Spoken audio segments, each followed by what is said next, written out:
Swastiastu. Perkenalkan, saya Niluh Nitasari. Saya salah satu anggota kerohanian UKM Hindu Unila. Di sini saya akan membawakan Dharma Wacana dengan tema peranan seorang wanita dalam ajaran agama Hindu.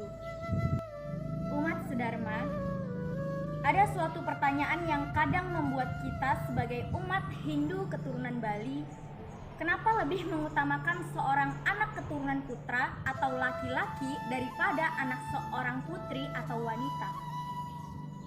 Karena hal inilah yang membuat generasi Hindu, terutama yang keturunan Bali maupun tetangga sebelah kita, juga sering mempertanyakannya. Sehingga anak putri seringkali merasa diabaikan atau tidak diutamakan. Bukan berarti tidak menyetarakan terhadap anak putra, tapi ada hal lain yang membuat orang tua Hindu Bali lebih mengutamakan seorang anak putra daripada putri. Walaupun sebenarnya akhir dari kehidupan kita, doa seorang anak putrilah yang mengantarkan sang Atman dalam perjalanannya menuju Brahman. Untuk itu, akan saya bahas sedikit tentang anak putri atau wanita. Saya juga ingin menyampaikan sebuah pesan bahwa anak putrilah yang mempunyai peranan penting di akhir suatu kehidupan orang tua dan leluhur kita. Untuk itu, jangan abaikan anak seorang putri di kemudian hari. Jadi, jagalah saudara kita dan teman putri kita agar merasa tidak diabaikan di kehidupan ini. Karena begitu banyak saya lihat putri atau wanita Hindu merasa diabaikan, di mana mereka melarikan diri menuju Daud Tukat atau diambil oleh tetangga sebelah kita yang selalu memanfaatkan hal tersebut. Maka dengan mudahnya mereka mengambil putri kita tanpa ada halangan, yang berarti jika sebaliknya mereka akan berbuat militan dan berjuang mempertahankannya bagaimanapun caranya. Generasi Hindu yang saya banggakan, marilah mulai sekarang kita jangan terlalu meremehkan seorang anak putri maupun ibu dalam keluarga Hindu Bali. Kenapa? Karena akhir sebuah cerita, doa anak sang putrilah yang mengantarkan leluhur kita menuju Brahman. Termasuk pentingnya juga kita sebagai umat Hindu mempunyai keturunan atau anak di kehidupan ini. Wanita berasal dari bahasa Sanskrit, yaitu swanita, di mana kata swa artinya sendiri dan nita artinya suci. Jadi swanita artinya mensucikan sendiri. Kemudian berkembang menjadi pengertian tentang manusia yang berperan luas dalam dharma atau pengamal dharma. Dari sini juga berkembang perkataan sukla swanita yang artinya bibit atau janin yang dikandung oleh manusia.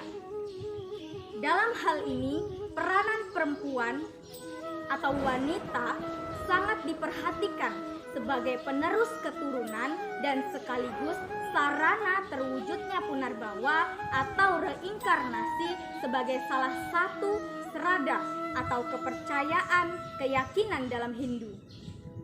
Lihatlah kisah Mahabharata ketika Drupadi, istri Pandawa yang menjadi korban taruhan kekalahan berjudi Dharma Wangsa dari Pandawa melawan Sang Kuni di pihak Kurawa.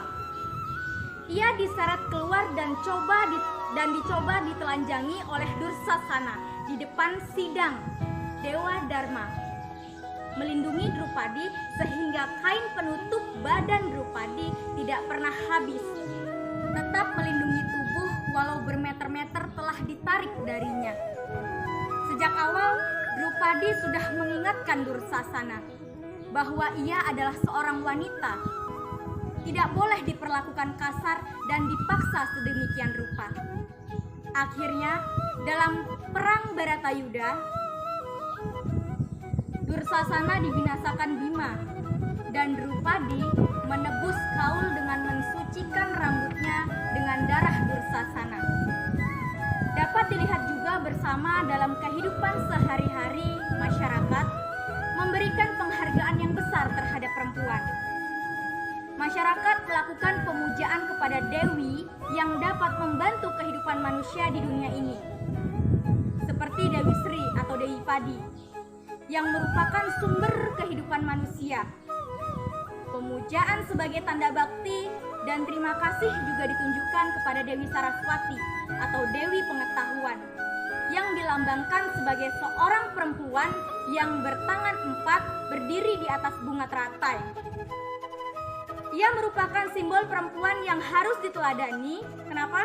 Karena dengan tasbih di tangan pertama, ia menyembah Sang Yang Widiwasa. Dengan daun lontar di tangan kedua, ia mendalami ilmu pengetahuan.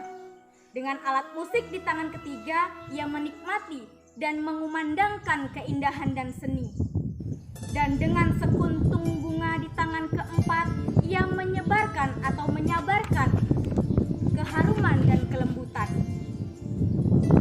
Dewi Saraswati berdiri di atas bunga teratai, melambangkan ia sebagai perempuan mampu berdiri dalam situasi apapun. Dewi Durga mempunyai kekuatan magis yang sangat luar biasa, yang dapat memberi kekuatan dan menghancurkan kehidupan ini. Dewi Sri Sedana merupakan dewi uang yang mempengaruhi perekonomian seseorang, dan tugas yang dilakukan para dewi itu adalah sama dengan dewa sesuai manifestasinya. Di dalam kitab suci Weda juga terdapat sloka-sloka tentang peranan wanita di dunia ini sangatlah penting. Di antaranya terdapat dalam Yajurweda. Adhyaya 19 sloka 94, di mana berbunyi, istri hendaklah taat melaksanakan upacara-upacara keagamaan. Kemudian terdapat dalam Yajurweda Adhyaya 14 sloka 22 yang berbunyi, wanita adalah pengawas keluarga. Dia cemerlang, dia mengatur yang lain-lain, dan dia sendiri yang taat kepada aturan-aturan. Dia adalah aset keluarga sekaligus yang menopang kesejahteraan di dalam keluarga. Kemudian dalam Rigveda Adhyaya 10 sloka 85 yang berbunyi, wahai mempelai wanita, jadilah nyonya rumah dan bimbinglah ayah mertua, ibu mertua, saudara dan saudari iparmu. Kemudian ucapan sorga ada di tangan wanita bukanlah suatu slogan kosong, karena ditulis dalam Madhawa Dharma Sastra Adhyaya 3 sloka 56 yang berbunyi, di mana wanita dihormati, di sanalah para dewa-dewa merasa senang. Tetapi di mana mereka tidak menghormati wanita, tidak ada upacara suci apapun yang akan berpahala. Lebih tegasnya lagi dalam pasal berikutnya, yaitu 57, yang berbunyi, di mana wanita hidup dalam kesedihan, keluarga itu akan cepat hancur. Tetapi di mana wanita tidak menderita, keluarga itu akan selalu bahagia. Dan pasal 58 berbunyi, rumah di mana wanitanya yang tidak dihormati sewajarnya mengucapkan kata-kata kutukan, maka keluarga itu akan hancur seluruhnya, seolah-olah dihancurkan oleh kekuatan gaib. Tapi dalam kehidupan Hindu di Bali, hal ini sangatlah berbeda dengan banyak istilah nak muleketo. Belum lagi banyak orang Daud Tukah menganggap peranan wanita dalam Hindu sangat rendah. Hal tersebut sangatlah salah. Kenapa? Karena dalam kitab Weda sudah dijelaskan dan dikatakan bahwa wanita mempunyai peranan yang sangat penting. Dalam adat Bali pun yang menganut patriarki, perbedaan perlakuan terhadap perempuan sungguh sangat kentara atau sangat terlihat. Adat Bali menempatkan perempuan sebagai subordinasi. Kenapa? Karena ada pengertian yang keliru terhadap konsep purusa dan pradana. Sejatinya, purusa dan pradana ada pada setiap laki-laki, termasuk pula pada diri perempuan. purusa adalah jiwa dan pradana adalah raga. Akan tetapi dalam realisasi purusa memang tetap dimaknai sebagai jiwa. Hanya pradana diartikan sebagai benda. Kalau jiwa tidak pernah mati alias akan hidup terus, sedangkan benda itu adalah barang mati, sehingga tidak perlu diperlakukan secara manusiawi. Pendapat keliru inilah yang terus berlangsung dalam kehidupan keseharian perempuan Hindu di Bali. Adanya laki-laki dan perempuan adalah bukan untuk dipertentangkan, tetapi adalah saling melengkapi demi terlaksananya simpati atau simpati dalam kehidupan. Oleh karena itu, laki-laki dan perempuan diciptakan oleh Tuhan melalui yatnya. Maka sudah sewajarnya sebagai manusia yang sering beryatnya dalam menggerakkan cakra yatnya, kalau hal tersebut dapat terlaksana, itu menandakan bahwa Hindu sangat berpihak pada gender. Bahkan kesetaraan perempuan tidak dilahirkan dari tulang rusuk kanan Adam. Dalam Padma Purana disebutkan bahwa Dewa Brahma membagi setengah dirinya dalam menciptakan Dewi Saraswati. Bukan hanya setengah badan, tetapi juga adalah setengah jiwanya. Hal inilah yang dimaksud dengan konsep Ardhana Riswari dalam Hindu. Wanita dalam teologi Hindu bukanlah merupakan serbitan kecil dari personifikasi lelaki, tetapi merupakan suatu bagian yang sama besar, sama kuat, sama menentukan dalam perwujudan kehidupan yang utuh. Istilah teologisnya ialah Ardhana Reswari. Arda artinya setengah atau belahan yang sama. Nara artinya manusia atau laki-laki. Iswari artinya manusia atau wanita. Tanpa unsur kewanitaan, suatu penjelmaan tidak akan terjadi secara utuh. Dan dalam agama Hindu, unsur ini mendapatkan porsi yang sama sebagaimana belahan kanan dan kiri pada manusia. Sebagaimana belahan bumi atas, yaitu langit, dengan belahan bumi bawah, yaitu bumi, yang kedua-duanya mempunyai tugas dan wewenangnya masing-masing. Kekuatan yang seimbang guna tercapainya keharmonisan dalam alam dan kehidupan manusia di alam ini. Dalam Siwa Tattwa dikenal konsep Ardhana Reswari, yaitu simbol Tuhan dalam manifestasi sebagai setengah purusa dan pradana. Kedudukan dan peranan purusa disimbolkan dengan Siwa, sedangkan pradana disimbolkan dengan Dewi Uma. Di dalam proses penciptaan, Siwa memerankan fungsi maskulin, sedangkan Dewi Uma memerankan fungsi feminin. Tiada suatu apapun akan tercipta jika kekuatan purusa dan pradana tidak menyatu. Penyatuan kedua unsur tersebut diyakini tetap memberikan bayu bagi terciptanya berbagai makhluk dan tumbuhan yang ada. Maka makna simbolis dari konsep Ardhana Reswari, kedudukan dan peranan perempuan setara dan saling melengkapi dengan laki-laki, bahkan sangat dimuliakan.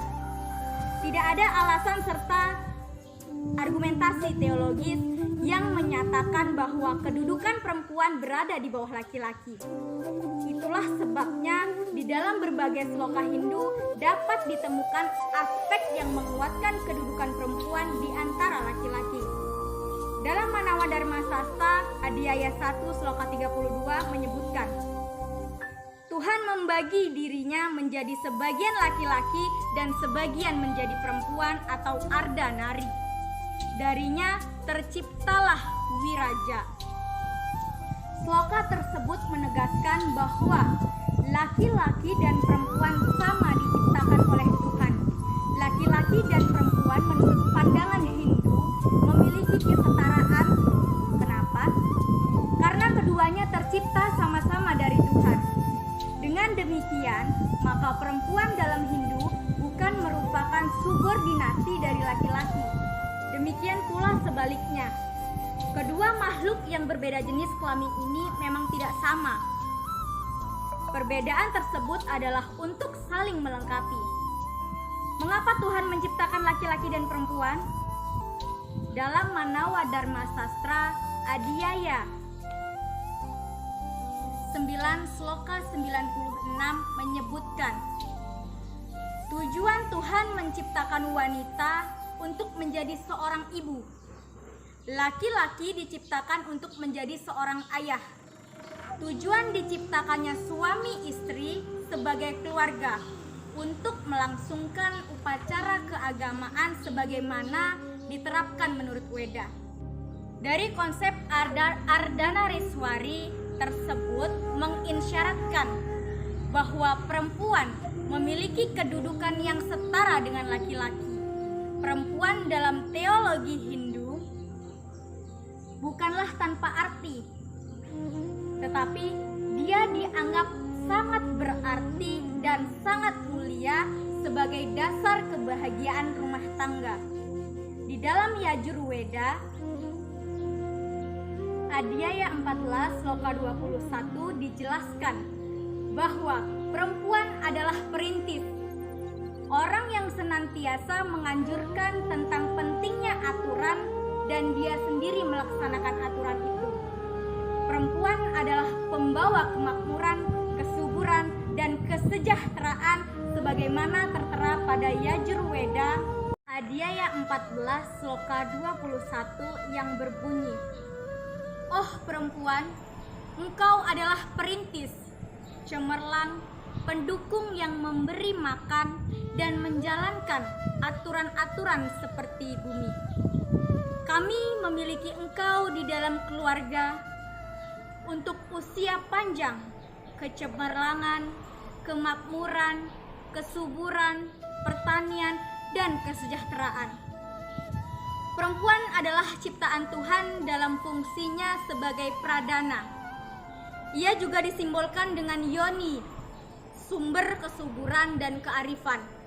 Laki-laki, ciptaan Tuhan dalam fungsi sebagai purusa yang disimbolkan dengan lingga.